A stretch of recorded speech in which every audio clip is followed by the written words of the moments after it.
Hi everyone, my name is Sergeant Andrew Lord. I'm a 68 Whiskey 3P paramedic with the Wisconsin National Guard currently. I'm with an infantry battalion.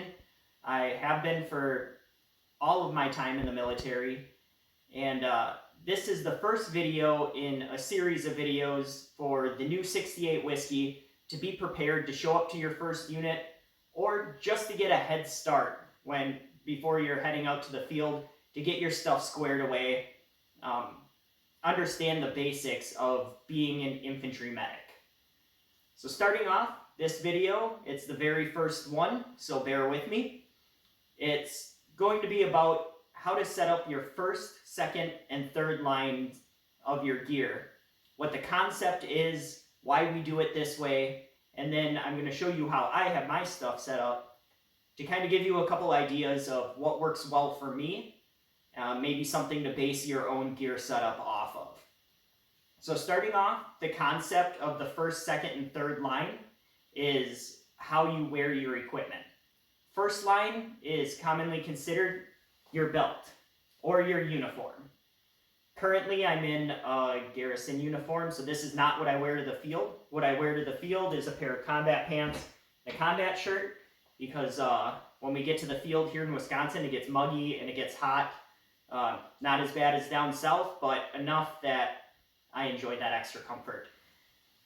The belt setup that I currently have, it's still under refinement. It's always under refinement. I've been using this one for about 2 or 3 years. Doesn't get as much use as I would like it to, because there's just some things I'm still kind of ironing out, but I'm trying to get better about it. So I have my attachment for my sidearm holster. I'm currently not issued a sidearm. It goes based on our command, and if I get it issued, I keep it underneath my belt, so it's always on my person, since I have to carry my weapon with me everywhere, and I don't always have to carry my belt with me. So my pistol's always with me. Behind it, I have a little water bottle holder. I'm not one of those people that wears a CamelBak around 24/7. Even if we get to downgrade our gear. So I like to be able to shove a water bottle, Nalgene cup, something like that on my person or attached to my assault pack. It's just convenient to have with me since we get water bottle drops. This is a Mystery Ranch one. It's about 25 bucks on eBay. Really nice. I'm liking it so far. I've used it on my civilian college bag and it's doing a good job. Going to the back here, I have a dump pouch sitting right about in the small of my back. That, for me, is, I don't use it for magazines often. Magazines usually get re-indexed into their pouch, but I like the dump pouch because when I'm working out of my aid bag or I'm doing patient care, I can take my trash and I can shove it in that dump pouch. It's not floating around. It's not cluttering up my aid bag or any of my medical pouches. I'm not trying to find a spot to put it, and most importantly, I'm not leaving anything for the enemy to find. If you're in combat and you leave, say, a combat gauze wrapper on the ground, when you're gone, the enemy can come up and they can look at that and say, hey, we wounded a guy. We know they are now one down, and that we have to support that wounded soldier if we weren't able to evac them out. So intel-wise, it's very important to police up your trash, especially as a medic, because all medics know that in the medical field, we make a ton of trash. Everything is sterilely packed. Everything has a wrapper. And no matter how many wrappers you take off before you head to the field, there's still a ton for you to deal with when you're treating a casualty. Following up that, I have 2 other magazines off of my rifle, so if anything happens and I am away from my armor, I am away from my rucksack or anything that has extra magazines in it, I always have 2 with me in addition to the one that should be in my rifle if I'm downrange. In the training scenario or the training area, obviously we walk around without a magazine in our rifle unless we're doing blanks or something like that. But that always helps me have a couple extras with me at all times or easily grabbable. And then right in front, I have a standard issue flashbang pouch. This is one of those little tricks that I found that works really good for me. These are super cheap. I know we get issued one, but I think I bought these for $3 on eBay. Dirt cheap, and they fit your tourniquet perfectly. The thing I like about these, as opposed to the elastic hangers, is the tourniquet is not exposed. It's not getting exposed to that dirt and UV radiation that can break down and degrade your tourniquet over time. So I know that my tourniquet is always clean, available on me at any time, and it's going to be ready to go if I need it. So that was my belt line. Now there's a couple things I carry on my person in my combat pants that is also considered first line. So one trick I picked up is with combat pants, they have this handy little thigh pocket. So I like to keep a elastic bandage, any kind works, and a combat gauze right there in that pocket at all times. And then what's on my body without the my vest or my belt, I can treat two versions of major hemorrhage. So I can treat extremity hemorrhage with my tourniquet, and I can treat non-compressible hemorrhage with my combat gauze and ACE wrap. So those are two things I don't even have to consider opening up a pouch for. And those are the two things that cause the most survivable deaths in battlefield casualties. The other thing that I like to keep on me, depending on what I'm doing, a lot of the times I just keep this in the top pouch of my aid bag, which in the next video I'm going to go over how I pack my aid bag and my medical supplies specifically. This is just a general overview, but I like to keep my medications right in my thigh pocket. So I always have those available. I have that hemorrhage control. I have positive control of any medications, especially narcotics. We don't carry those unless we're in a deployed setting, but coming from 10 years on the civilian side as a paramedic, you like to have positive control of your narcotics, because if one of those narcs gets lost and you don't have accountability of it, that causes a massive headache for not only you, but your chain of command. And we all know how the Army likes to control things. Any headache that can keep out of your chain of command makes your life a little bit easier. So this fits very easily in a thigh pocket. This is a super expensive pouch. I'm going to go into it a little bit more. So I don't recommend it for the medic that is not planning on staying in for 20 years or has a limited budget. I bought it to try out. I like it, but the things that you get issued to carry medications, just as good. So moving on from the first line, we're going to move to the second line. Actually, back that up one. I'm going to move to 1.5. So this can be considered the first line, or it can be considered the second line. It's kind of an in-between space. This, for me, is medic specific. I carry a fanny pack. So this fanny pack, I'll break down in the next video what I actually have packed in it. But I set this up. As you can see, it looks like it's bursting at the seams. But I can do March, so massive hemorrhage, airway, respirations, and circulation out of this one fanny pack. And I can do this for 2 casualties out of here. That's how I have it set up. That's why it looks like it's so packed full. But my thought process behind this is I can treat 2 casualties immediately without having to take my aid bag off. And that allows our tactical unit or the tactical commander to be able to say, hey, we're picking up these patients, we're moving to a CCP, or we're moving to a rally point or an extraction point now. I don't have to struggle with trying to repack my aid bag or trying to get any of that stuff taken care of. I'm still bundled up, I'm still condensed. My trash is going in my dump pouch. I'm working out of my fanny pack.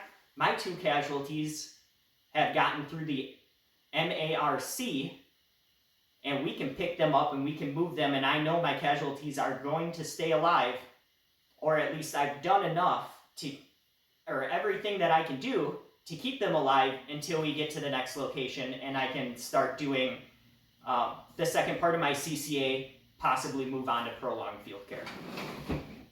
I like fanny packs because I'm not loaded down. If something happens like a mass casualty or indirect fire or something and I don't have my aid bag handy, I don't have any of my gear handy, I can grab my fanny pack, throw that on, I can at least start treating patients immediately upon the end of whatever fire that we've taken. Now, moving on to the second line, I'm going to move this out of the way so everybody can see. This is what my current second line setup consists of. We'll move this front and center so it's a little bit easier for everyone to focus in on. The general outline of this vest has been the same for the last few years. I've done a little tweaking here and there. The first thing that I have, as you can see on my weak side, so I'm a right-handed shooter. My strong side is my right arm. My weak side would be my left. This is where I'm going to be able to reload from. So I'm going to take my magazines with my left hand, reload them into the rifle. So I have extra magazine pouches right here that I can carry up to 4 extra mags on my weak side. So they're easily accessible by my left hand. They go to about here. I can access mags out of each hand, or out of each pouch there without any issue. And then just like my belt setup, because I like to have redundancies and I like to have stuff set up in the similar spot so that muscle memory keeps everything the same. I have another flashbang pouch with a tourniquet in it right here. This tourniquet is for my casualties. I have another tourniquet in my IFAK that's just for me, but this one is for my casualties. So I know I can go to this one and I still have mine on me. All my guys also know that in my IFAK, like everyone else, there's still a tourniquet. Right on front, this is a Crye AVS plate carrier. Right now I do have plates in it. I like to train how I fight, and I like to keep trying out my gear on my off time, run through it, iron out any deficiencies that I might have before I get to the field for the year. But this has a kangaroo pouch that can hold 3 magazines in it. So I have 3 mags sitting right there at all times. I can expand that to 3 more mags with this elastic pouch right here. So I can have my entire combat load on the front of my vest, counting the one in my rifle. But I can also expand that to 11 magazines if need be with these side pouches. Next, I have a spot right here. This is a mount that I use with my phone. I got a nice phone case. It's kept my phone unbroken for the last 5 years. And the nice thing I like about this, specifically as a medic, is I have an awful lot of medical apps on my phone that I can use. So I can track my patient's vitals, I can look up drug information, I can find drug compatibility if I'm giving multiple drugs through an IV, make sure that they're compatible with each other. I have an app on there that I can look up burn information and manage a burn resuscitation just by looking at my phone and keeping track of all that. It's been really handy for me as a medic. I can look on the civilian side, I look up protocols on my phone. I'm able to do that on the military side too and track my stuff, which makes mass casualty incidents a heck of a lot easier for me. I have a nice carabiner here. I use it to clip my gloves too, keeps them out of the way. I got another one here that I can clip my sling to every once in a while if it's starting to irritate my neck too much, but that's generally just personal comfort and a little foible of me. I have a knife here. I got a ESEE 4, I believe. Since we're out in the field, we have to clear stuff, set up our areas. When we clear small shrubbery, little saplings, things like that, we don't always want to be able to get the BII out of the truck, get an axe, or get anything like that. I don't carry around a hatchet. I don't carry around a saw. So I got this knife. It works really, really good at clearing all that stuff up. Works great at opening MREs. Does everything that I want it to do. It's really sturdy. and generally it's a great little bush knife without taking up too much room on my vest. This is just the utility pouch. This is where all my odds and ends go to.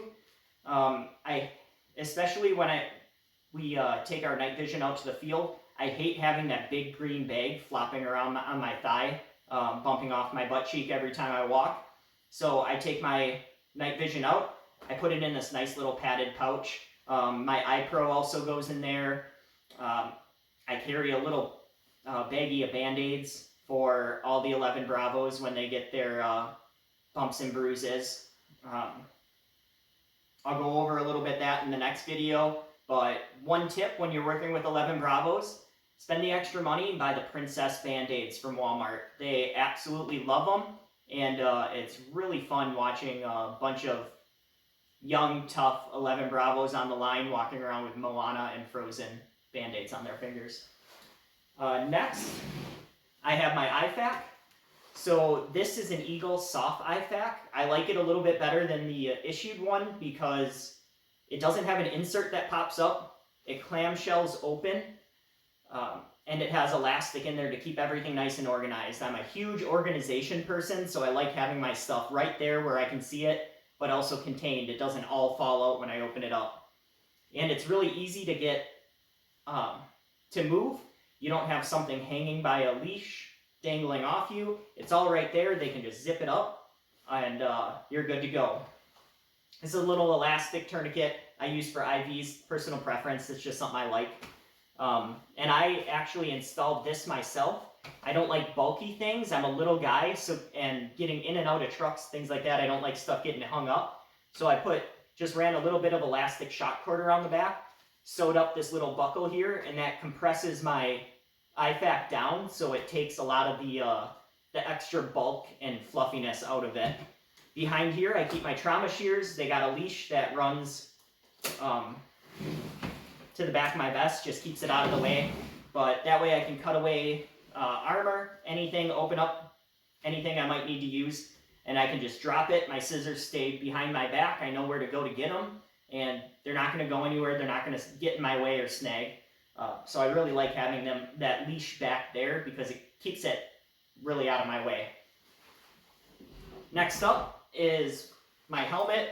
Not really considered first, second, or third line. This is just what I run. I got a set of MSA Sordens on it.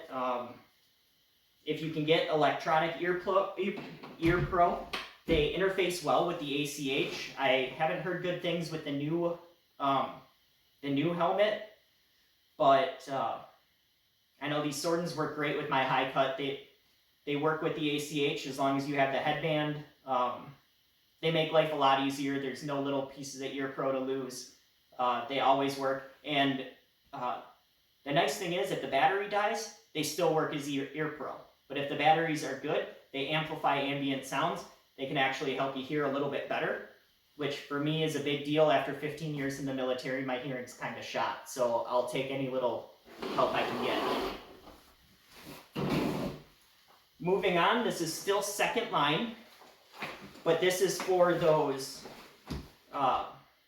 wet bulb black days. So when we get those days where you're allowed to downgrade and you don't have to wear your armor or anything, everybody gets a downgrade for their flick. I'm not a huge fan of the flick, never fit me right, I could never adjust it the right way. It's just generally uncomfortable for me. So years ago I invested in one of the Mayflower chest rigs. So this looks a little weird now because I'm trying to straighten it out so everybody can see everything, but when you wear it on your body, it kind of conforms a little bit better. So what I have, it carries 4 magazines. It can be expandable with this pouch. I can carry up to 6 on here, so a full combat load. These front pockets, one of them is usually reserved for my compass, which is what the little clip is for. I clip my compass on it, that way I don't lose it. I carry a couple chem lights in the front pockets. I do green, yellow, red, and IR. I do that for triage purposes, so when I set up a CCP, I can crack a chem light. When the sun starts to go down, we know where our immediate delayed patients are, and we can keep everybody separated. I also carry a tourniquet in the elastic pouch here. This one obviously is not fully contained. That's just because this usually stays in my ruck. Very rarely does it get to come out, but when it does, it's a blessing because it keeps a lot of the sweat off my back. In this pocket, I currently have some 550 cord, some camo face paint, just a little bit of the normal field stuff. And in this one, I took a commercial belt IFAK. It's a little easier to pull out when I'm wearing it. But this belt IFAK actually fits in this pouch fairly well. A heck of a lot better when I don't have a tourniquet attached to the side of that pouch with the elastic, because it kind of compresses it quite a bit, makes it a bit tighter fit. So that actually might be something that'll get changed over to this side later on today. But this way I can still have my IFAK, my combat load, all the basic necessities that I need for either going out on a recon mission or just generally hot weather times without having to wear an entire set of body armor. Then last but not least, we have the third line. So as a medic, my third line is a little bit different than all the 11 Bravos. My third line is actually my aid bag. So I've recently gone to the Mystery Ranch Rats. Before this, I had an M9 bag starting out. Then I went to a Tasmanian Tiger Mark II bag. I really liked that bag. It worked great. It was an awesome bag for running missions.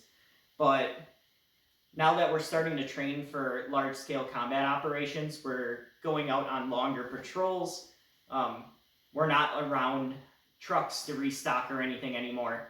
At the time I was running the Tasmanian Tiger bag, I was working in our forward aid station, so I always had a truck that I could restock from, and I could keep all my PFC stuff in the truck, not have to carry it with me in my aid bag. This bag allows me to carry all of my regular TC3 equipment, but it also allows me to carry my prolonged field carry equipment as the mission requires. So I can treat 2 to 4 patients out of this, all the way through our TC3 levels, but then I can also plus it up so I can treat up to 2 prolonged field care patients with advanced interventions such as chest tubes, endotracheal intubation, placing a Foley, things like that. So this bag really allowed me to expand my options when it comes to medical coverage with the line guys. And the other benefit is if we're going somewhere and I don't need to take my ruck with, but I want to have something with, like snivel gear or wet weather gear, things like that, I can actually place it in the top pouch or place it in the bottom pouch. There's enough room that I can carry some of my comfort items with me. It's also expandable. I can put pouches on the side, keep food, water, any other little things that I want to keep in here. That way I can have everything condensed and I don't have to worry about trying to strap this to a ruck and carry it around the woods or get it to our ORP. Otherwise, my ruck is a Mystery Ranch Mountain Ruck. I've only had that for 2 years. I upgraded from my old trusty Alice pack that I ran for 13 of my 15 years. I love that thing. It did everything that I needed it to do. Just found a great deal on the Mountain Ruck and ended up moving to that. But that allows me to carry everything else that I might possibly need, including extra ammunition, batteries, things like that.